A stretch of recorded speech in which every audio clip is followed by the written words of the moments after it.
Hello guys, welcome to this week's video. Thank you so much for interacting with my previous content and for watching. All the 20 of you, sending you so many virtual hugs. I really do appreciate you, the comments, the likes, the people that share my content, and also the people that DM me privately. However, I want to bring it to your attention that every time you watch my video and then you DM me privately, it doesn't help my channel in any way, and it doesn't also help other people to understand what kind of content that I make. So please, as much as I do appreciate the private DMs, it will be much better to leave those comments on the videos. On today's video, I am going to be talking about CFI, that is the Corporate Finance Institute, and specifically I'm going to be reviewing the certification that I did recently and passed in the first take, which is the Fintech Industry Professional exam. So I'm going to be answering all the questions that I got from TikTok and also the questions that I think would benefit you as someone who is planning to do the certification. This certification really worth it? Does it make you make more money? Does it mean anything really when it's in your CV? Is the content really worth it? How are the exams difficulties? What prerequisites do you need to be able to take this course? How much is it? What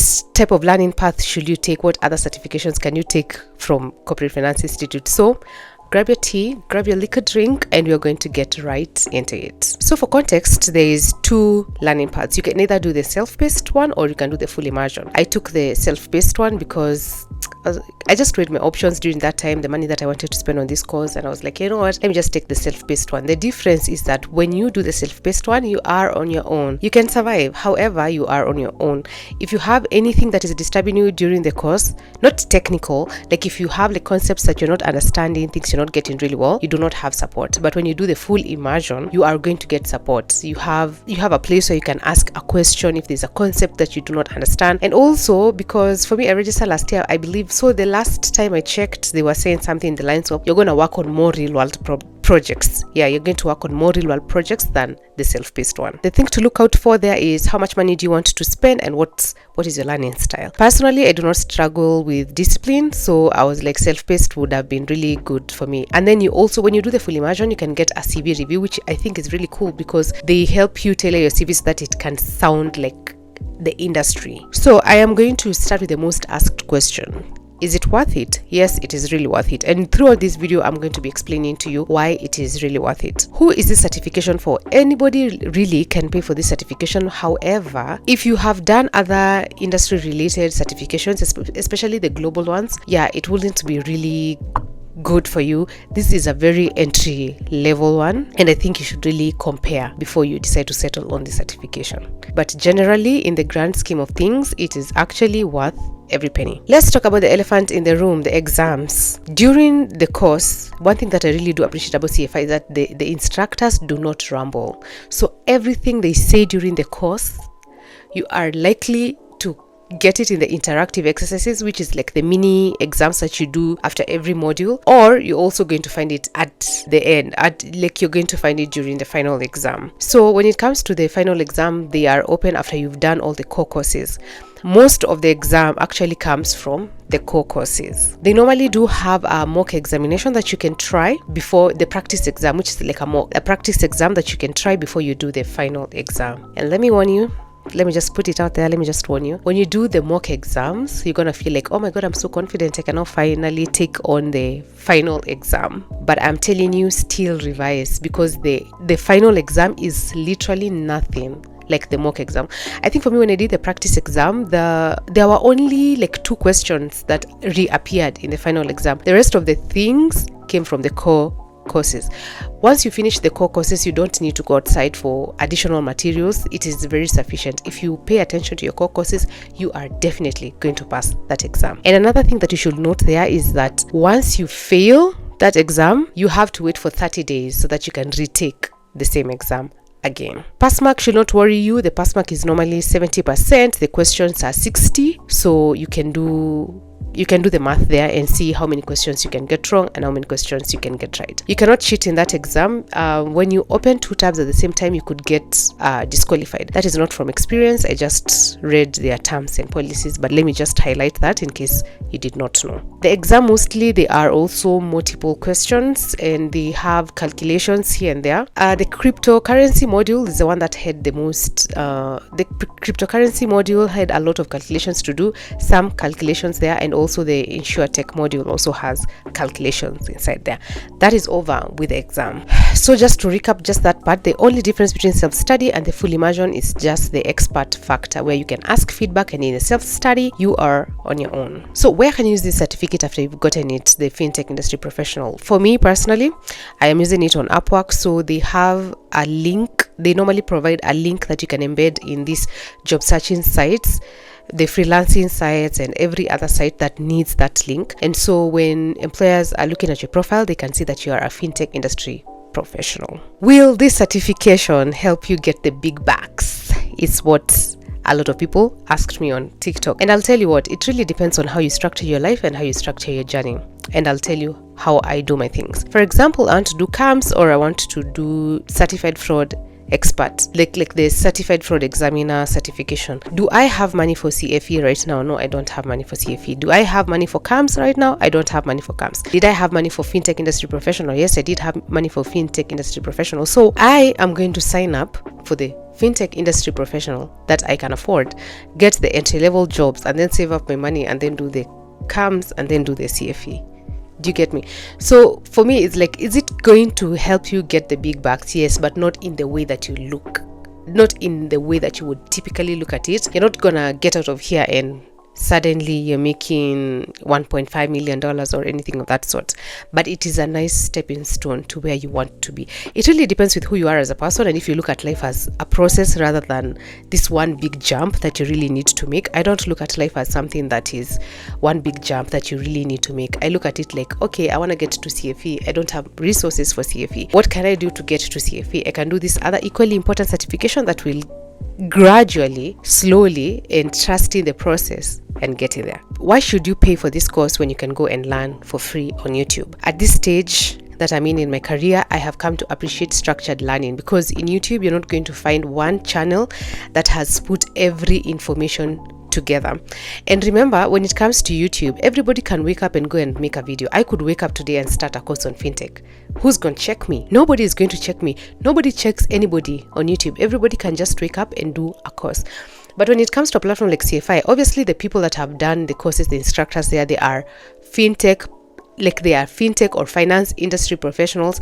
They have years and years and years on their back when it comes to these things, so they definitely know what they're saying. And then it's just structured, it's easier. They organize the courses in everything that you're gonna do. They organize the prerequisites for you. Would you rather just go on YouTube and just search what is a blockchain, and then take another course from a different instructor and take another one from there and there? It's just gonna waste your time. When you come to CFI, it's really structured. The people are industry professionals, they know what they're talking about. It's arranged in the order that you are supposed to, like it's arranged in the order that you're supposed to learn these courses, so that you are not traumatizing your brain for no apparent reason. And then it also shuts down the noise. They don't give you any unnecessary information. Like I said in my previous point, they do not ramble. They give you anything as is. Even like during one class that I took, there's a time they had done a simulation of blockchain and how the transactions go. So yeah, that is why really you should pay instead of going on YouTube. Plus also, let me just take this chance and also do a mini rant when it comes to fintech, the fintech industry. When it comes to other things like software engineers, the general data analytics, marketing analytics, there are so many people that are willing to give you information.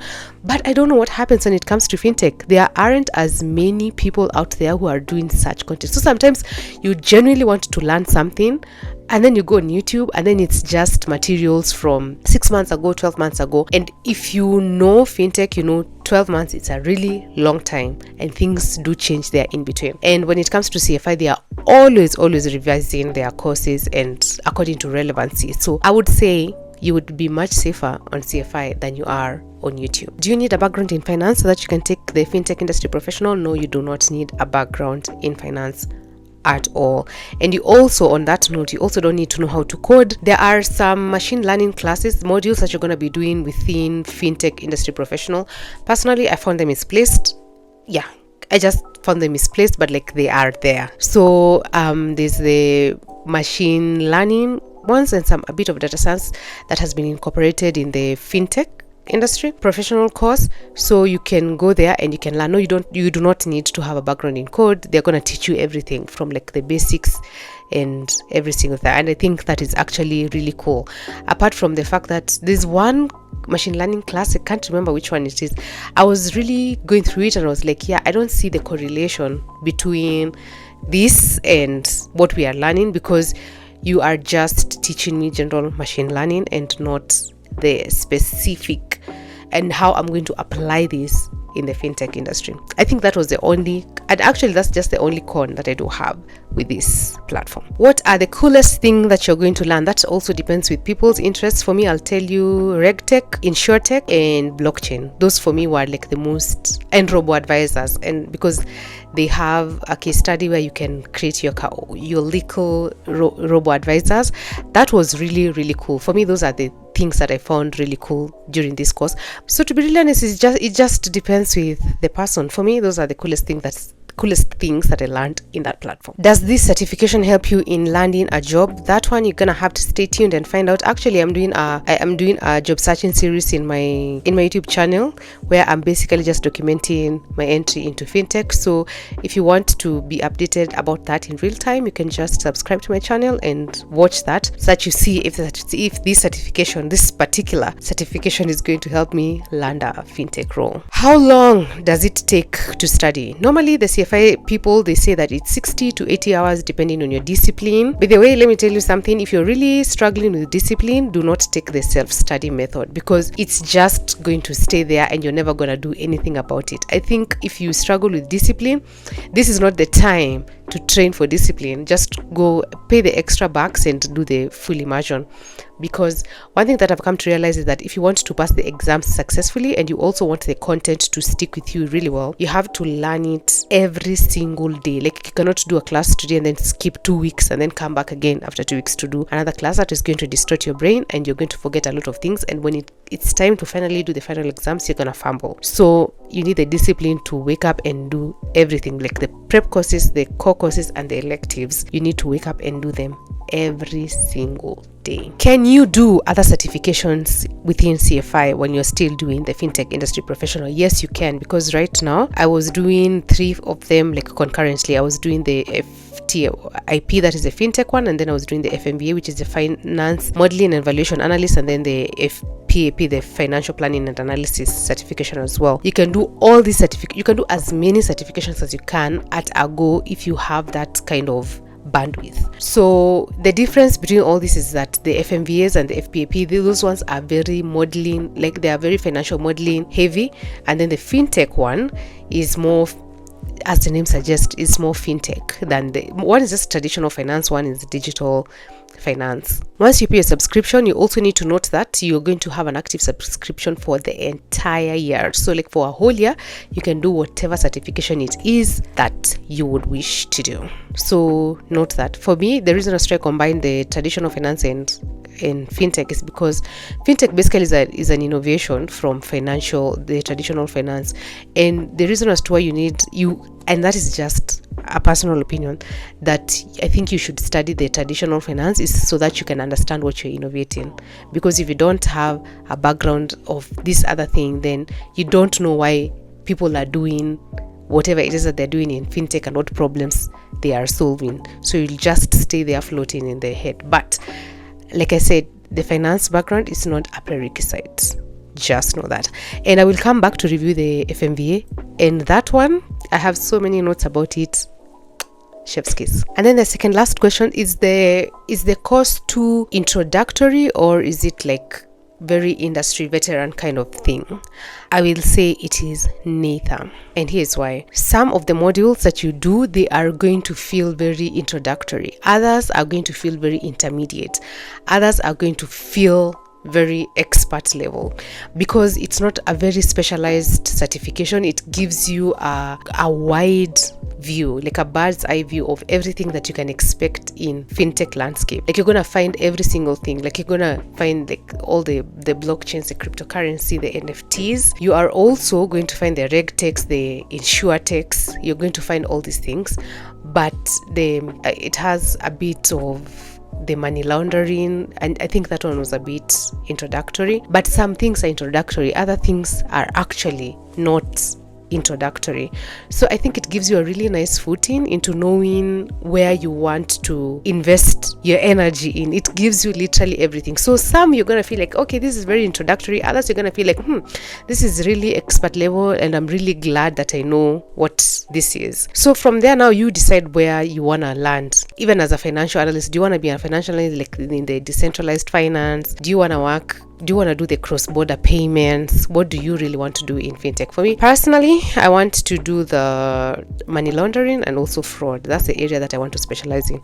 So from here, now when I land my first job, I'm definitely going to put it in my mind that I need to do the CAMs, the Kafkas, all those, the CFEs and stuff like that. So yeah, so that's something that you should put in mind. I can't stand here and say the whole of it is introductory. Some are gonna feel introductory, others are gonna feel like, I wouldn't have known this if I didn't pay for this course. And that's like you 100% of the time even. I think I've covered every single thing. So for the last and final question, can I get this certification for free or can I get a discount? Most of the times, CFI normally has these crazy discounts. Even right now when you go and check, probably they're gonna be having a discount. So please make use of that. I've never seen their scholarships or anything free that they offer, but you can go and check and see if they normally have a discount. I think this year should be their anniversary year or something, and they normally have those liquor discounts when it comes to that time. So please go and check the official website, but just know that it is worth your money. It is absolutely worth your money. And now to my final take. I would say I would stand 10 toes down and say that yes, CFI is actually really worth it. Generally, as an institution, they are really worth it. They really do take their time to do their certifications and they take their time to arrange the courses. The Fintech Industry Professional exam, is it worth it? It is really worth it. Is not the exam certification. Is it worth it? It is really worth it. It is worth your time. It is worth your energy, both content-wise and also the certification-wise, which, as I said, I'm documenting my own job searching journey. You can keep up with that in my channel so that you can see how I'm going to be using this certification. So for you to be able to do the certification, just weigh where you are in your journey and what you need. Because if you have 15 years of experience in fintech, surely you shouldn't be here doing the Fintech Industry Professional. I think you should look at more bigger certifications, but you're starting out, you're like at your intermediate level. You could take a look at the CFI Fintech Industry Professional certification, and I really do vouch for it and can't wait to see the good things that I do with this certification. So thank you so much if you've gotten this far. Thank you so much for watching this video. I will see you in my next one, and in case you do have any additional question, please leave it in the comment section and I will definitely get back to you and I will answer you. Goodbye.